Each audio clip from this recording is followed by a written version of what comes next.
C'est ainsi que Preston, apprenant la vérité, met en place son plan d'attaque et que démarre l'acte 3 de Matrix. L'acte 3 de Matrix. Si, vraiment, hein, c'est flagrant.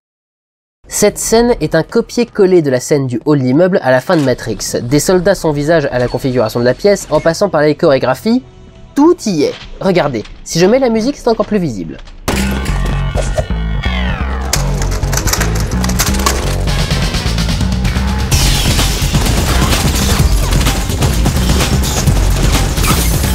Arrivé à l'ascenseur, dans la pièce, Preston se retrouve donc face à face avec Dupont et Ducon. Et cette scène est également ratée. Outre le changement d'arme pour un katana, assez difficile à expliquer vu que c'est bien la première fois qu'on en voit un, on commence par un fond de ridicule. Je pense que ce sourire est vraiment celui que Christian Bale a eu sur le plateau quand le cascadeur en face de lui a grogné. On poursuit avec un ennemi qui devrait être assez dangereux et est descendu en 3 enchaînements.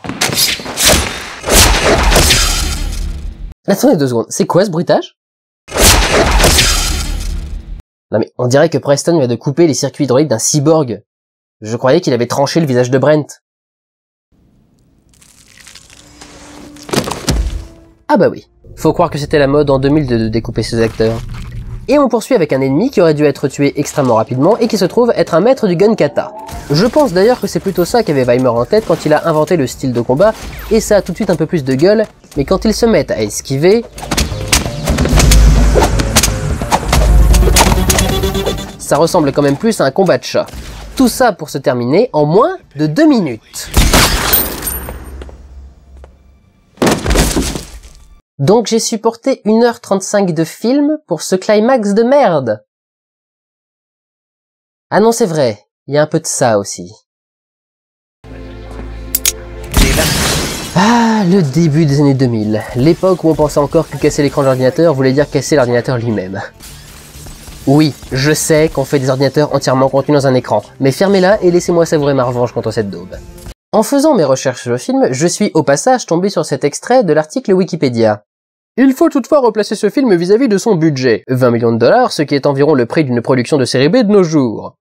Alors je veux bien que le budget explique des effets spéciaux un peu cheap ou des décors assez ratés, mais ce sont les 2 seules choses que ce film arrive justement à faire.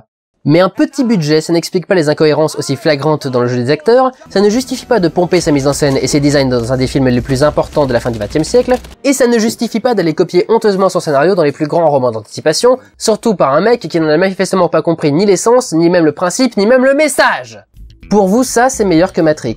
Cette bouillasse d'excellentes œuvres littéraires mixées avec Matrix pour en faire cette espèce de steak haché industriel et sans saveur.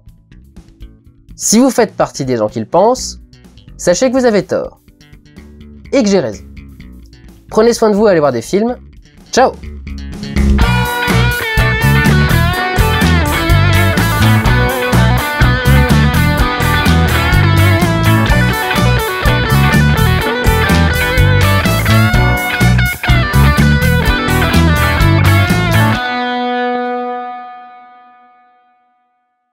Quand je vois le nombre de personnes qui massacrent Oblivion pour ses ressemblances avec d'autres œuvres de science-fiction,